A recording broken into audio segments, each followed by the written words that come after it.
Cumprimento os irmãos com a paz do Senhor, amém? Muito bem, queridos, vamos ler a palavra de Deus. Eu convido você para abrir a sua Bíblia, Salmo de número 25. Eu gostaria que você deixasse marcado também, para uma leitura posterior, Gênesis 30. Salmo 25, versículo 1 diz assim: A ti, Senhor, elevo a minha alma. Deus meu, em ti confio, não seja eu envergonhado, nem exultem sobre mim os meus inimigos. Com efeito, dos que em ti esperam, ninguém será envergonhado. Envergonhados serão os que sem causa procedem traiçoeiramente. Faze-me, Senhor, conhecer os teus caminhos e ensina-me as tuas veredas. Guia-me na tua verdade e ensina-me, pois tu és o Deus da minha salvação, em quem eu espero todo dia. 25:14. A intimidade do Senhor é para os que o temem, aos quais ele dará a conhecer a sua aliança. Em algumas versões, o seu segredo. Muito bem, só até aí. Salmo 25, de 1 a 5 e também o versículo 14.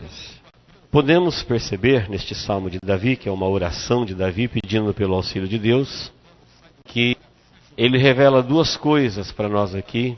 Nós vamos ver em alguns outros textos como isso é uma revelação de Deus para o coração de todo o seu povo em todo o tempo. Davi estava preocupado com a vergonha, a dor da vergonha. Eu não sei se você já parou para pensar sobre isso alguma vez, mas a vergonha, ela dói. A vergonha, ela gera em nós um sentimento penoso. O dicionário traduz como vergonha, primeiramente, como desonra humilhante, vexame. É um sentimento penoso perante outrem, ou perante você mesmo. Então, só de nós falarmos de vergonha, você já sabe que a vergonha traz para a pessoa que está com vergonha uma dor cruel, uma dor humilhante na alma. Não no físico, mas na alma. A vergonha pode nos atingir, nos acometer por 1000 caminhos. Pode vir de dentro da gente por um motivo qualquer, ou pode vir de fora. Alguém pode te envergonhar. Por isso, ela é de difícil prevenção. Eu posso sentir vergonha por alguma coisa, esse sentimento humilhante, vexatório, liquida com o ser humano por dentro, mina suas forças, tira o brilho dos seus olhos. Eu posso sentir e alguém pode me fazer sentir. E Davi aqui, ele dá para nós uma receita curadora. Ele diz que a intimidade com Deus resolve este problema. Não sei o que você pensa quando o assunto é intimidade com Deus. Mas nesses poucos versículos que nós lemos, você percebeu que Davi falou: eu elevo a minha alma a ti, ó Deus, em ti eu confio. Eu quero que o Senhor me faça conhecer os seus caminhos, eu quero que o Senhor me ensine as suas veredas, eu quero que o Senhor me ensine a tua verdade, tu és o Deus da minha salvação, em ti eu espero todos os dias da minha vida, eu estou esperando. Ele diz: de uma coisa eu tenho certeza, quem assim procede jamais será envergonhado. E ele diz: envergonhados serão aqueles que vivem ou que agem traiçoeiramente, estes serão envergonhados. Então Davi, ele era o menor da casa dele. O reino dele, mesmo sendo ungido por Deus, o reino dele estava sendo tirado, ele estava sendo perseguido, sofrendo baixas, enfim, uma vida de humilhação e de vergonha se desenhava diante dele. O que estava previsto para a vida dele não era nada animador. E ele pede auxílio para Deus, e neste auxílio ele revela para nós que aqueles que têm intimidade com Deus jamais serão envergonhados. E essa intimidade com Deus é que ele realmente viveu. Os irmãos sabem como é que Deus virou cativeiro na vida de Davi, como que as coisas aconteceram. Enfim, Davi é uma pessoa muito conhecida na Bíblia, muito pregado. E todos nós sabemos de como Deus mudou a sorte de Davi porque ele realmente priorizou na vida dele quando ela desenhava uma vida de fracasso, de tristeza, humilhante, vexatória. Ele escolheu viver uma vida de intimidade com Deus. Talvez, num primeiro momento, você fala assim, isso é uma interpretação do pastor, mas lendo este texto, eu me lembrei de alguns textos que a gente vai observar que a intimidade com Deus faz toda a diferença. A Bíblia fala que Deus é o Deus de Abraão, Deus de Isaac e Deus de Jacó. Lá em Gênesis 30, onde você deixou marcado, alguns versículos aqui, você vai entender o raciocínio. Nós sabemos que o Deus de Abraão, o Deus de Isaac, e o Deus de Jacó. Bem, o nome Jacó foi mudado e passou para ser Israel. E tem tanta profecia de Deus, de glórias e honras para esta nação de Israel, mas a origem deste nome Israel era um nome que era uma vergonha citá-lo, Jacó. Jacó, quando lutou com o anjo, que o anjo perguntava qual é o seu nome, ele não tinha coragem de falar. Eu não te deixarei se não me abençoares. Mas qual é o teu nome? Ele não conseguia falar, meu nome é Jacó. Porque o próprio nome dele já trazia a índole dele. Era uma vergonha ser chamado Jacó, suplantador. Nós ficaríamos muito tempo agora falando como é que essa vergonha veio a ser depois Israel. Por que Abraão não virou Israel? Por que Isaac não virou Israel? Mas sim Jacó, nem Esaú. Porque Jacó nem direito à bênção tinha, mas Jacó parece que resolveu lutar com Deus porque ele não aceitou não ser íntimo de Deus. Quando ele cresceu, ele descobriu que ele não tinha a bênção da primogenitura, porque mesmo sendo gêmeos, ele nasceu depois. E pelo fato dele nascer grudado no calcanhar do irmão, é que ele levou o nome de Jacó, suplantador, enganador.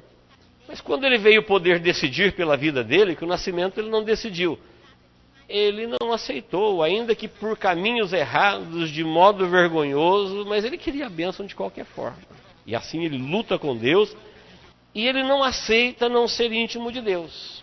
Depois os 12 filhos de Jacó veio a ser as 12 tribos de Israel, correspondente aos 12 apóstolos de Jesus no Novo Testamento.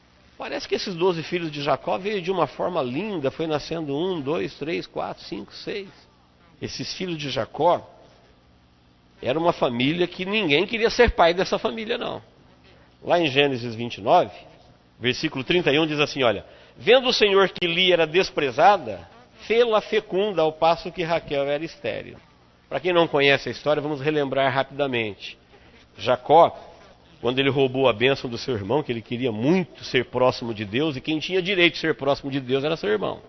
Quando ele roubou a bênção do seu irmão e foi abençoado através de engano, o irmão dele se enfureceu contra ele e ele fugiu, foi para uma terra distante, lá para a terra de Labão. Chegou lá, ele se apaixonou por uma jovem chamada Raquel. E o pai dela falou, você vai ter que trabalhar 7 anos por ela. E ele trabalhou. Mas o sogro dele enganou ele no dia do casamento. Ele deu a irmã mais velha, Lia. E parece que Lia não tinha a mesma beleza de Raquel. E Jacó era apaixonado por Raquel. E Lia era feia. Pelo menos aos olhos de Jacó ela não tinha beleza. A Bíblia fala que Raquel era bonita e era do coração. E diz o texto que Deus, versículo 31, um dia ele olhou para Lia e sentiu a dor da vergonha dela, era desprezada.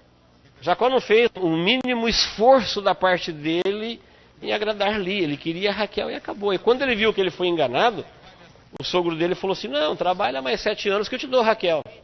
E por amor a Raquel, o amor de Jacó por Raquel era uma devoção. Por amor a Raquel, ele topou. Parece que nenhum trabalho era difícil para conseguir Raquel. Ele faz 14 anos parecer 14 minutos. Tal era o amor que ele tinha por Raquel. Se por um lado ele amava intensamente a Raquel, por outro lado ele desprezava violentamente Lia. E diz o texto que o Senhor olhou para Lia e para o desprezo dela, e Deus resolveu compensar, abriu a sua madre e ela deu 4 filhos. Cada um dos filhos ela falava, agora ele vai me amar. Ela nem pensava nos filhos, pensava no amor de Jacó. Porque agora eu dei filhos. Ela queria o amor de Jacó. Cada um dos filhos ela falava agora, e o primeiro foi Rúben, o segundo foi Simeão, o terceiro foi Levi e o quarto foi Judá. Você vai ver isso de 31 até 35, nós lemos só o 31. E em cada um deles ela diz, agora o meu marido vai se unir a mim, porque eu estou dando à luz a ele 3 filhos, 2 filhos, 4 filhos. No capítulo 30, diz aí o 30, vendo Raquel que não dava filhos a Jacó, teve ciúmes de sua irmã, e disse a Jacó, dá-me filhos, senão eu morrerei.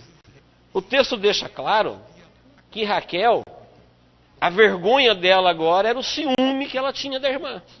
A vergonha de Lia, preste bem atenção, estamos falando da vergonha. Davi tinha, na vida dele, a possibilidade de ser envergonhado. Ele falou, quem confia em Deus não é envergonhado.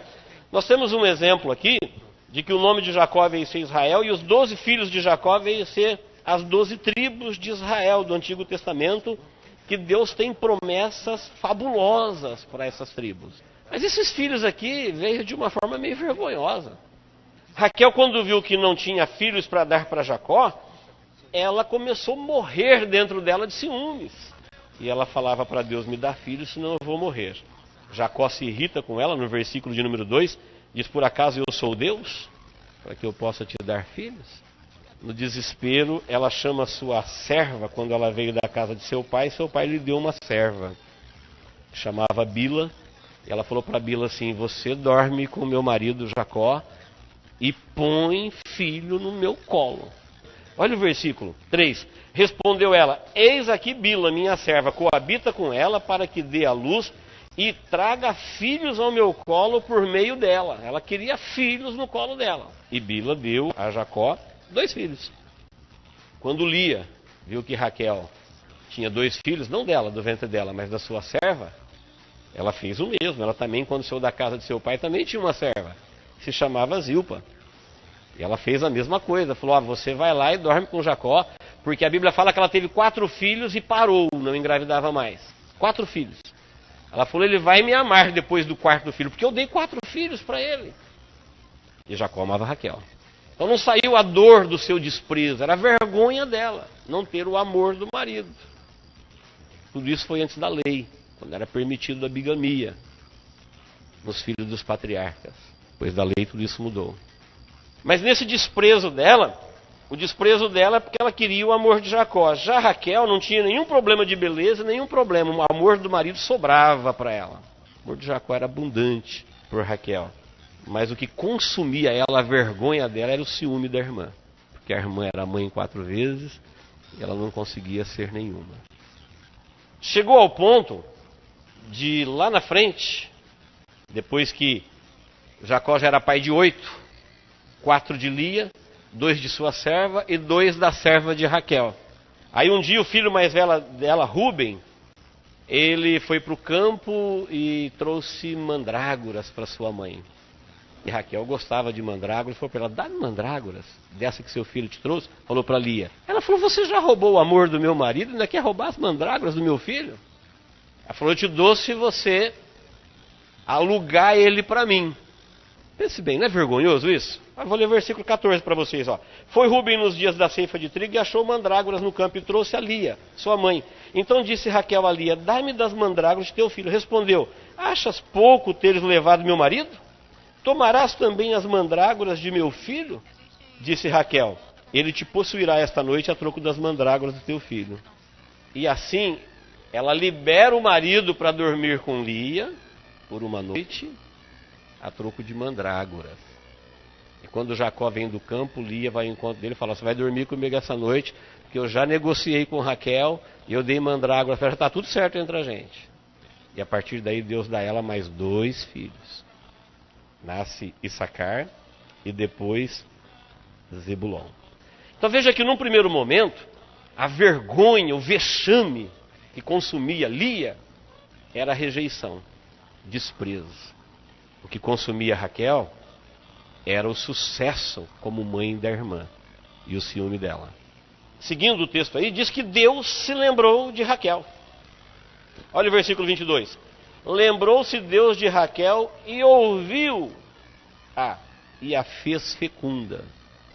Porque depois que passou o tempo da vergonha de Lia, agora era a vergonha de Raquel. Quem era desprezado agora era Raquel.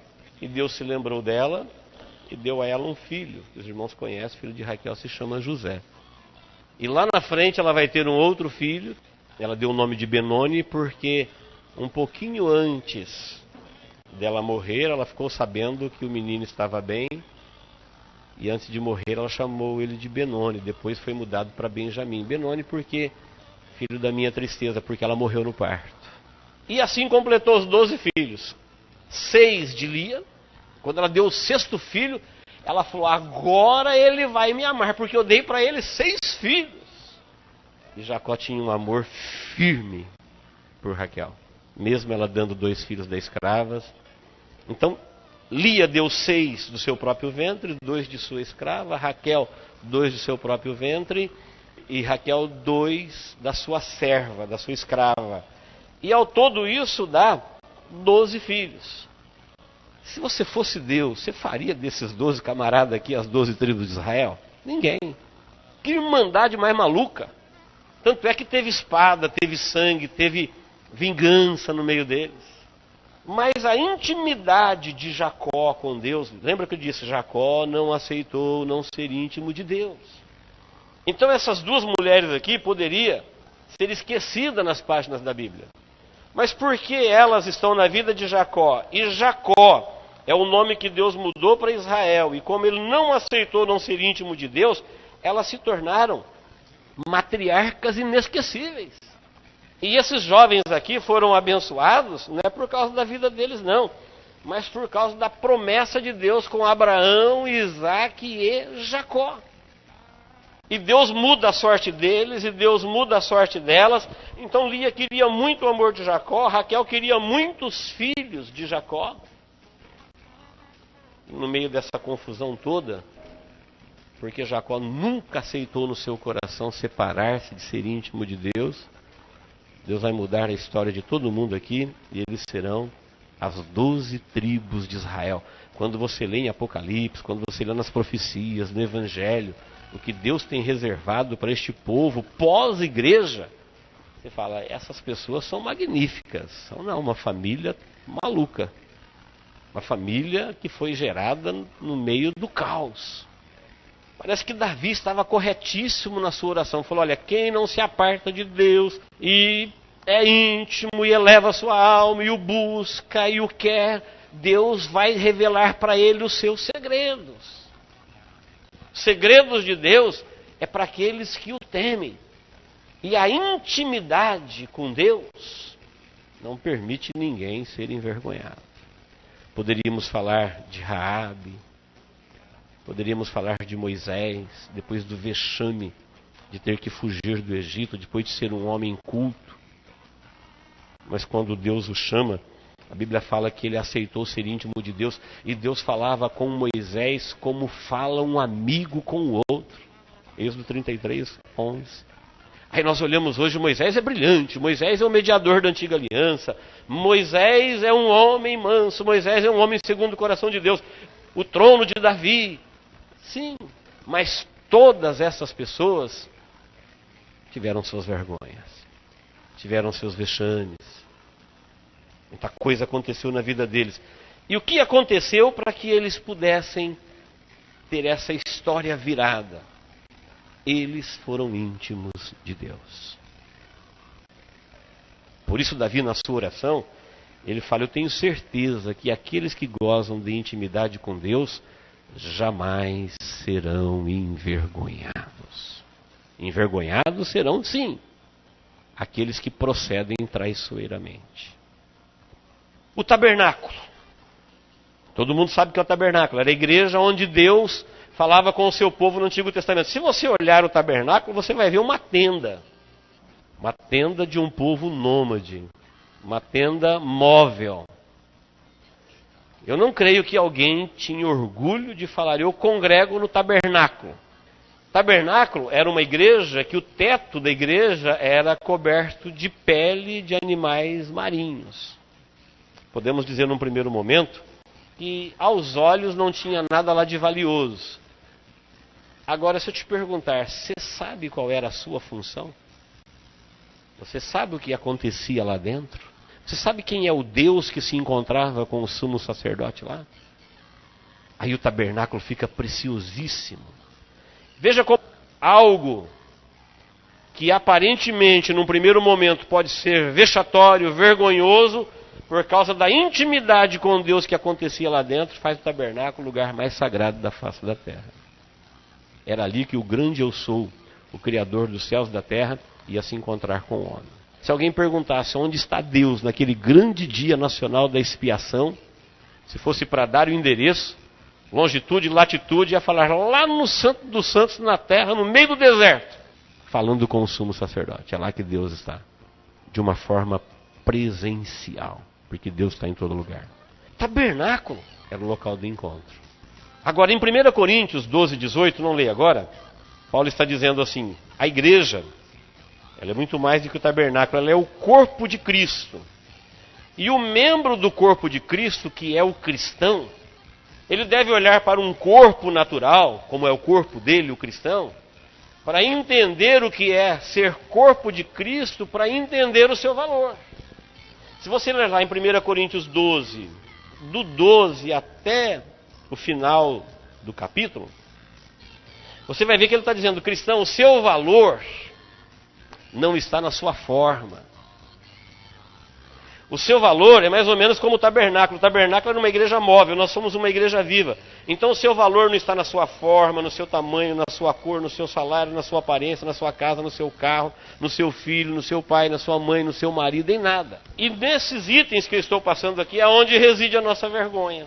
Tem pessoa que a vergonha dele, às vezes é o seu peso, às vezes é a sua cor, às vezes é o seu salário, às vezes é a sua pátria, às vezes é a sua casa, às vezes é a sua forma, a sua aparência. A vergonha é uma dor que nos atinge, não somente por aquilo que somos, mas também por aquilo que não somos. Não somente por aquilo que é nosso, mas também por aquilo que não é nosso. E é uma dor tão violenta que geralmente ela é negada. A pessoa fala, não, eu não tenho vergonha disso. Mas na verdade é uma coisa que lhe consome. Se nós pudéssemos ver a quantidade de pessoas no mundo que sofrem a cada minuto, por causa da vergonha de alguma coisa. Vergonha do que é, vergonha do que tem, vergonha do que contraiu, vergonha do que não tem, como Lia. Vergonha do desprezo, como Raquel. Vergonha de não ter a mesma coisa que tinha sua irmã. Enfim, isso a consumia. E nessa receita que Davi dá, Paulo confirma dizendo, olha, o valor do cristão não está na sua forma, não está em nada disso.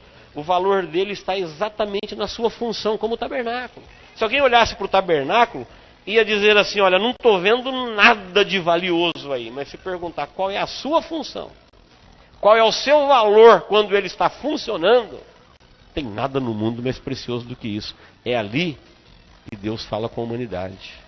É ali que Deus se relaciona com o homem. E agora falando do cristão, ele diz assim, nós somos membros do corpo, e quando Deus colocou cada membro no seu corpo, cada um tem a sua glória, cada um tem a sua honra. Olha para o seu corpo, e você vai ver que você tem membros que são mais fracos, por isso eles carecem de maior atenção. Tem uns que são mais honrosos e outros têm menos honra. Mas é a justa operação de cada um, ou seja, é na funcionalidade de cada um, quando eles funcionam, é que eles têm o seu valor dentro do corpo.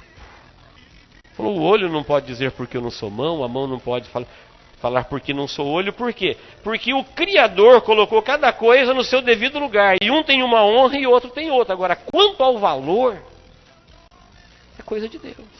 Ele funcionando para Deus, ele é corpo de Cristo, ele tem um valor incalculável.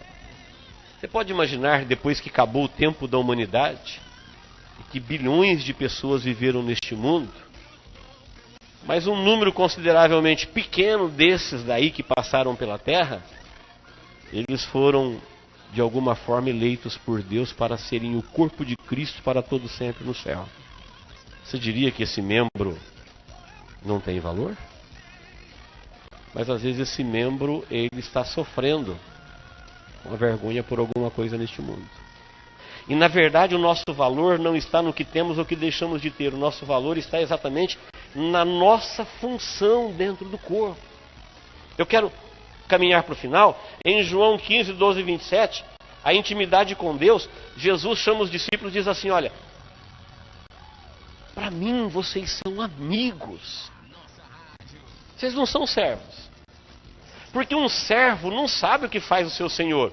Um servo não é da alçada dele conhecer a intimidade do seu senhor. Ele falou, eu disse para vocês tudo que meu pai mandou dizer. Vocês sabem da vida após a vida, vocês sabem da vida o que vai acontecer. Nós sabemos o destino dos anjos, nós sabemos o destino dos homens, nós sabemos. E por que sabemos? Porque Jesus chamou a igreja, o cristão, de íntimo dele. E se você ler lá em João 15, do 12 até o 27, você vai ver que ele fala assim, olha, eu não chamo mais vocês de servos, vocês são meus amigos. E a prova que vocês são meus amigos é que eu dou a minha vida por vocês. Não tem prova maior do que essa. Essa intimidade é uma garantia de que aqueles que aceitam ela e querem viver uma vida de intimidade com Deus, jamais serão envergonhados, porque Deus tem o poder de transformar até a cruz em bênção. Até a humilhante morte de cruz, quando Jesus passou por ela, Deus transformou a crucificação em bênção para a humanidade. Depois de Cristo, a cruz nunca mais foi a mesma. Até Cristo, a cruz era um local, era um método de execução. Igual injeção letal, igual cadeira elétrica. Agora, depois que Jesus passou por lá, aquilo ali mudou o sentido.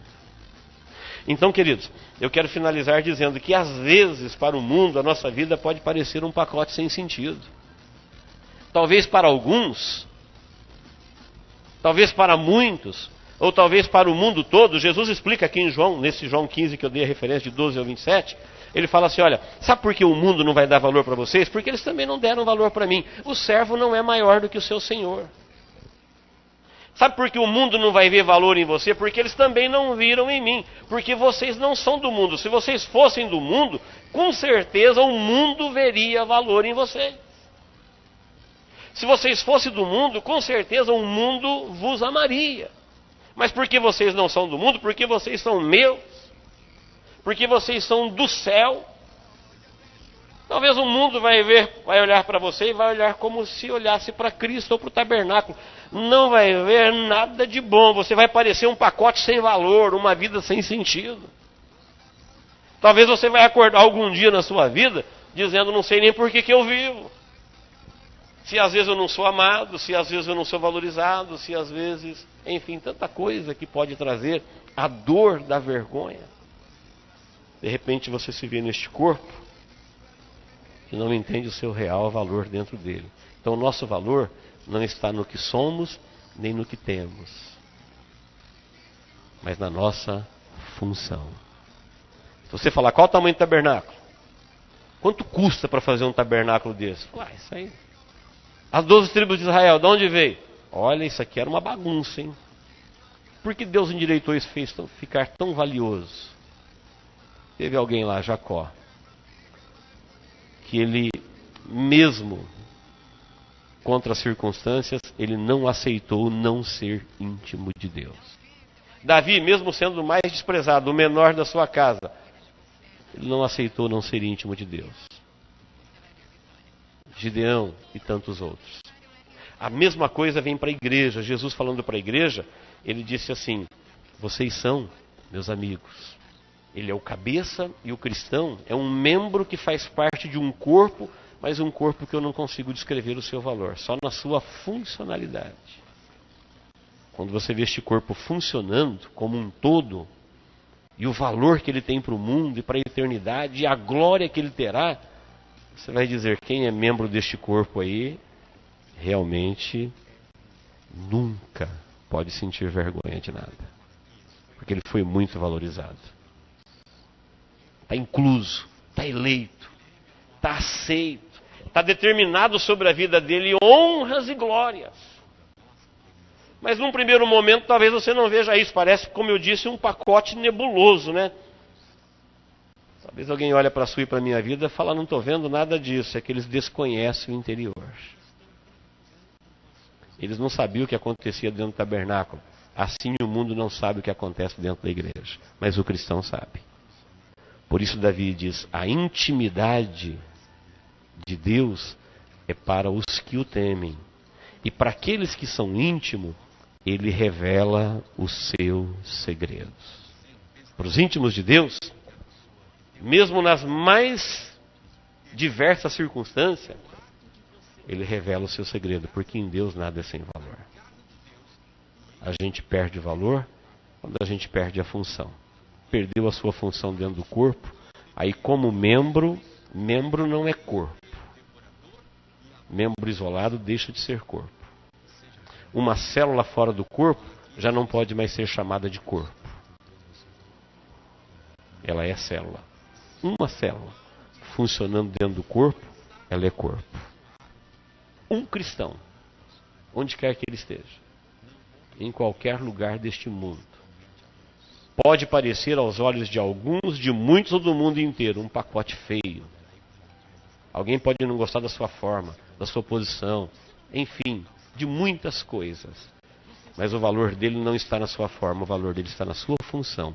Como corpo de Cristo, o que Deus tem preservado para ele é muito grande. Amém? Jamais serão envergonhados. Deus nos abençoe em Cristo Jesus. Glória a Deus. Curve a sua cabeça, feche os seus olhos. Eu creio que Deus nos reuniu aqui nesta noite para nos convidar para a sua intimidade. Qualquer senso de desvalorização, qualquer dor que incomoda a sua alma, isso pode ser curado, erradicado da sua vida, quando você aceitar o convite de Deus para ser íntimo dele. A porta está aberta. Jesus disse que Deus te chama em Cristo Jesus para ser amigo dele, para viver com ele. Davi clamava na sua oração: Deus, me mostra seu caminho, me ensina a sua verdade, me guia, fala comigo. Eu elevo a minha alma a ti, eu confio em ti todo dia. Todo dia. Cada dia que o Senhor me der para viver, eu quero vivê-lo contigo na minha vida. Nós vamos erradicar a dor da vergonha. Foi por isso que Paulo disse: eu não me envergonho do Evangelho. É poder de Deus. Eu aprendi a viver em toda e qualquer circunstância. Glória a Deus. Creia nisso. Nossa vida pode mudar a partir deste entendimento. Deus, em nome de Jesus, nós estamos na Tua presença. E nós queremos Te agradecer, ó Deus, mais uma vez por estarmos aqui, pela Sua palavra que vem ao nosso coração. Deus, quantas coisas passam pela nossa vida e nos assustam com a dor da vergonha. Vergonha de não ser amado, vergonha de não ser aceito, vergonha de não ser valorizado, vergonha de não ser feliz. Quantas coisas, ó Deus. Mas assim, ó Deus, como o Senhor se lembrou de cada um dos filhos de Jacó. Assim como o Senhor se lembrou de todos aqueles que aceitaram o convite para serem íntimos seu. E mudou a história da vida deles. Aqui estão, ó Deus, nesta noite, aqueles que aceitaram o convite para serem o teu corpo na face da terra. Uma parte da tua igreja que se reúne neste lugar. Olha, ó Deus, para a nossa vida e permita, ó Deus, que o teu sacrifício, o teu oficiar, comece a acontecer diariamente dentro de nós. Ao orarmos, ao trabalharmos, ao vivermos, ao comprarmos, ao vendermos, em vivendo a nossa vida, ó Deus, que sejamos uma igreja viva, onde o Teu Espírito Santo oficia continuamente, onde os Teus feitos, onde o Teu agir, onde a Tua direção, onde os Teus acontecimentos, ó Deus, acontecerão na face da terra. Deus, Muda a história da nossa vida, porque com certeza, Pai, diz a Tua palavra, os que confiam em Ti jamais serão envergonhados. Troca, ó Deus, a nossa vergonha por honra. Vira, ó Deus, o nosso cativeiro. Troca, ó Deus, a nossa humilhação por testemunho de glória, para que o Teu nome seja engrandecido. Que a vida de cada um, ó Deus, possa ser como um farol aceso, como uma luz que brilha, onde o Teu Espírito Santo oficia, opera, trabalha, dirige, guia, ilumina, cura, para que o Teu nome seja glorificado. É a nossa oração nesta noite, ó Deus, em nome de Jesus. Entra na nossa vida e muda, ó Deus, a história do nosso viver. Em nome de Jesus. Cura, ó Deus, o nosso espírito, cura a nossa alma, cura, ó Deus, o nosso corpo. Que todo o intento do mal, que toda ferramenta preparada, que toda cilada do inferno, que tudo aquilo que o inimigo preparou para nos roubar, seja, ó Deus, destronado agora pelo poder que há no nome de Jesus Cristo. Nós tomamos posse das Tuas promessas para a nossa vida, ó Deus. E queremos viver essa intimidade contigo em Cristo Jesus através do Seu Espírito Santo. É no nome de Jesus que nós oramos, ó Deus. E Te agradecemos, Senhor. Amém. Ainda com seus olhos fechados, com todo o seu coração, diga comigo, diga: Deus, eu quero ser íntimo Seu.